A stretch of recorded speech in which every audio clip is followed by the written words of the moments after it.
Doctor Lasala, le comento el caso de un hombre de 56 años, etilista, que consulta por anorexia, por distensión abdominal y por pérdida de peso, quejándose en los últimos días de disnea. Es bonaerense, su alimentación es irregular, consume alcohol, 50 gramos por día, con algunos episodios de embriaguez en los últimos 2 meses. No tiene antecedentes de ictericia ni de coluria y no ha consultado al médico por lo menos por 2 años. Hace 6 meses aproximadamente empezó a notar que se le distendía el abdomen y una sensación dolorosa permanente. Le disminuyó el apetito y se puso asténico, y esa astenia empeora hacia la tarde. Descendió de peso, aunque no sabe cuánto. Consultó porque en los últimos días padece disnea a los pequeños esfuerzos. Al examen físico se destaca un enfermo lúcido, adelgazado, afebril, taquicárdico, taquipneico, hipotenso, 160 de tensión arterial, sin hipotensión ortostática, sin edemas, las conjuntivas pálidas, las mucosas húmedas, el cardiovascular sin soplos, con una disminución de la entrada de aire en ambas bases pulmonares y un abdomen distendido con percusión compatible con ascitis, sin hepato ni esplenomegalia. ¿Cuál es la opinión que le merece este caso?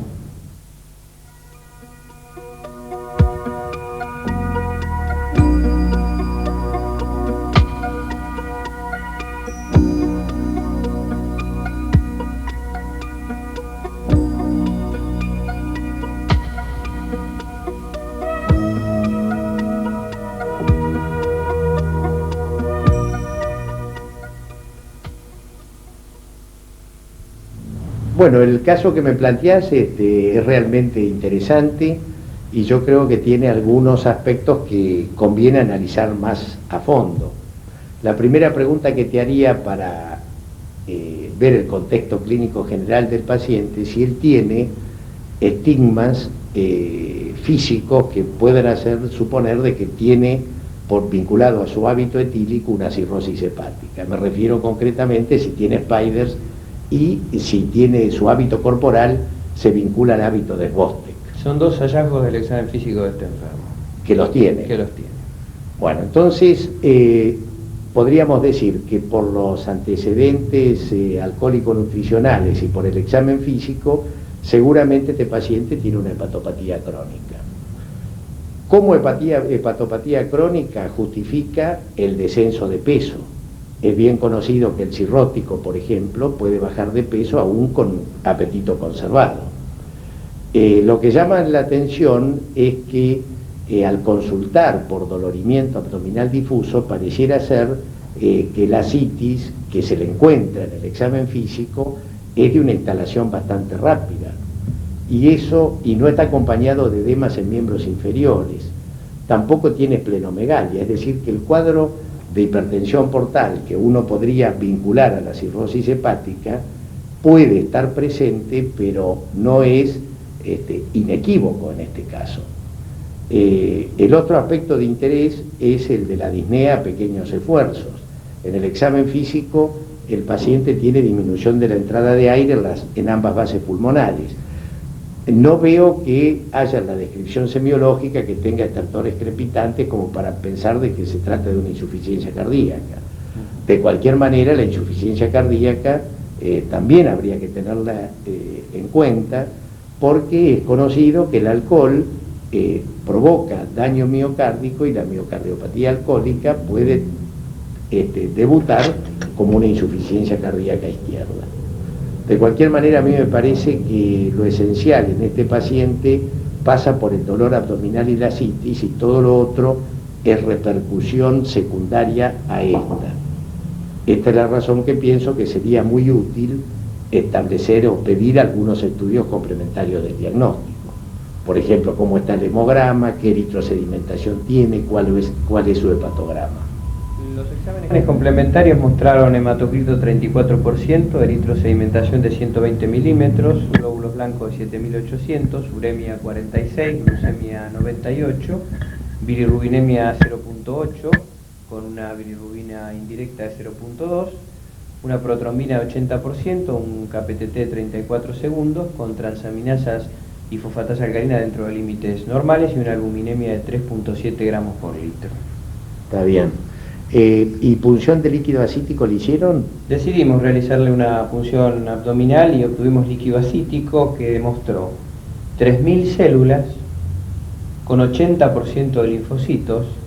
La albúmina del líquido acítico fue de 3 gramos por litro, recordemos que la albuminemia era 3.7 gramos por litro, con 1.000 glóbulos rojos por milímetro cúbico y una LDH y una glucosa normales. Normales. Normales. Bien.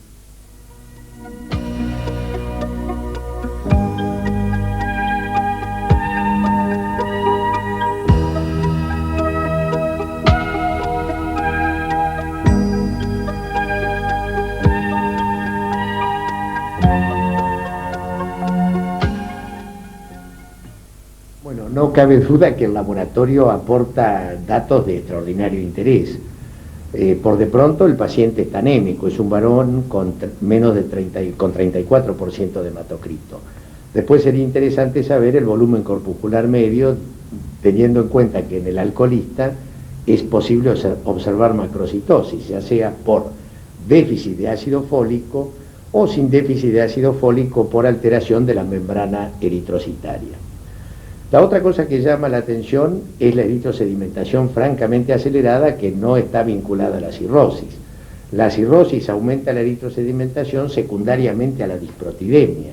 Es decir, cuando un paciente tiene hipoalbuminemia e hipergamaglobulinemia policlonal, aumenta el eritro, pero nunca a un valor de 120 milímetros en la primera hora. Así que pienso que este es un dato extraordinariamente significativo. En cuanto a la evaluación de la hepatopatía crónica, si bien tiene hepatopatía crónica y hemos cuestionado en la parte inicial una hipertensión portal verdadera, digo que tiene hepatopatía crónica por el hallazgo del examen físico, indudablemente la hepatopatía crónica tampoco provoca insuficiencia hepatocítica, al menos importante, por el hecho que el paciente tiene una protrombina en niveles aceptables y tiene una albúmina de 3.7 gramos por decilitro. Y el otro dato, tampoco tiene ni marcadores de colestasis, la fosfatasa alcalina es normal, ni de citolisis porque las transaminasas son normales. Y el otro dato concluyente, que es lo que nos tiene que llevar a un procedimiento diagnóstico a fondo, son las características del líquido acítico. Por el gradiente de albúmina y por la celularidad, uno puede afirmar que estamos en presencia de un exudado peritoneal. Entonces, tenemos que plantearnos los diagnósticos diferenciales del exudado peritoneal, entre ellos la carcinomatosis peritoneal, la tuberculosis peritoneal, la peritonitis espontánea, pero sobre todo la presencia de glóbulos rojos y de linfomonocitosis, y tratándose de un paciente con hepatopatía crónica, no nos puede, y el dolor abdominal no nos puede alejar mucho del diagnóstico de por ejemplo, una tuberculosis peritoneal en un cirrótico, porque la mayor parte de la celularidad es a expensas de los linfocitos, es decir, que se puede excluir la infección bacteriana de una citis previa, como puede ocurrir en un cirrótico, aparte del tiempo de evolución, porque el enfermo, vos me dijiste que lleva algunos meses de queja respecto a su distensión y a su dolor abdominal. De distensión y dolor abdominal. Es decir, que lo que tenemos que decidir acá es algún procedimiento que nos permita, por un lado, saber qué es lo que está pasando en su peritoneo y por otro lado, saber qué es lo que está pasando en su hígado. Es decir, ¿tiene o no tiene cirrosis hepática ya? Que seguramente tiene compromiso peritoneal de alguna índole que es necesario demostrar en forma elocuente. Por lo tanto, seguramente vos estarás de acuerdo conmigo que el estudio a solicitar y yo desearía que se discutiera en los centros académicos para ver si estamos de acuerdo que el estudio complementario que nos va a dar mayor rendimiento diagnóstico es el que con Hugo estamos pensando.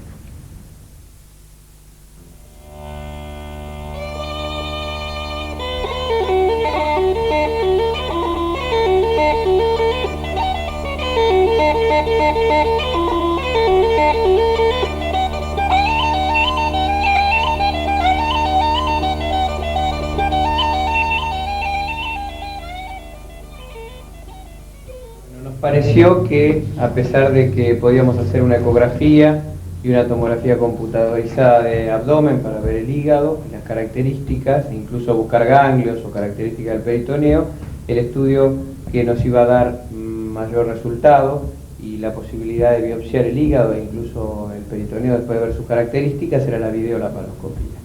Sí, estamos completamente de acuerdo. Bueno, el procedimiento se realizó, podríamos mostrar las imágenes.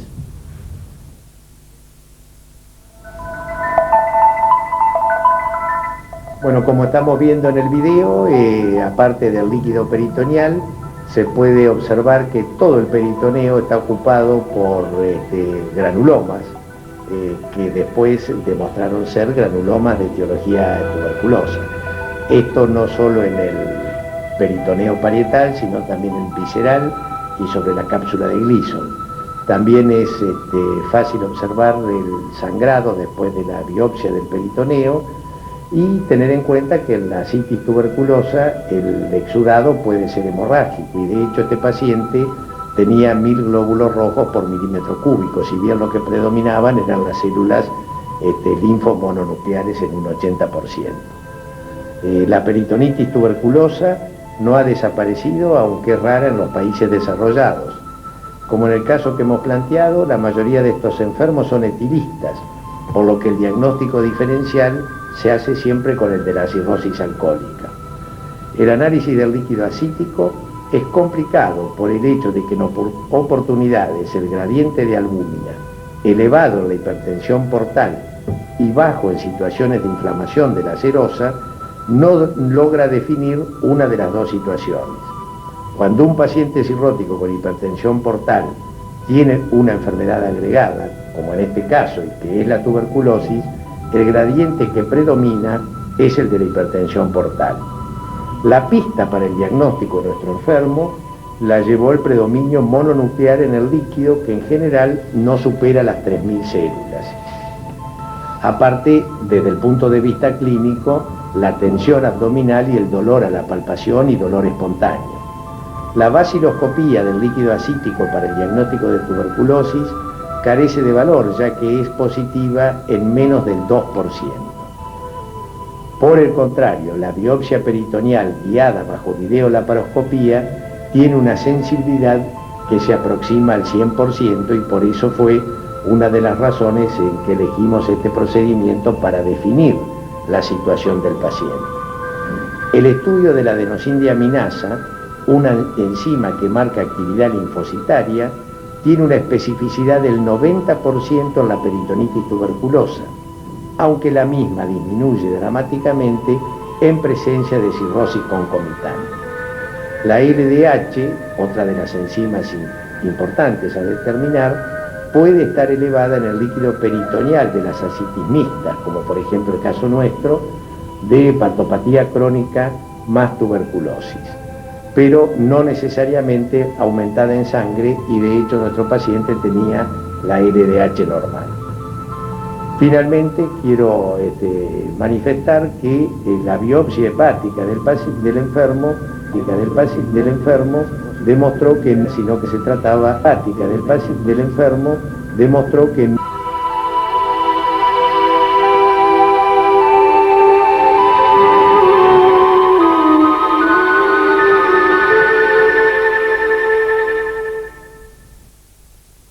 llegado a la resolución del caso. El paciente fue tratado para su tuberculosis con muy buena respuesta clínica, pero para finalizar, Hugo, me gustaría, por aquel concepto que todos manejamos de la diferencia entre exudado y trasudado, ¿cuál es la importancia que se le da hoy para la separación de los líquidos pleurales, peritoneales, al gradiente de albúmina? Me gustaría que hicieras una referencia en ese sentido.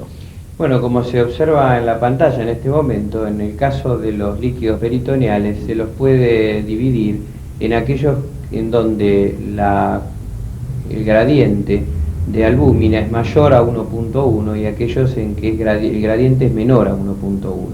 Estos últimos son los que clásicamente eran exudados, los otros son los que clásicamente eran trasudados.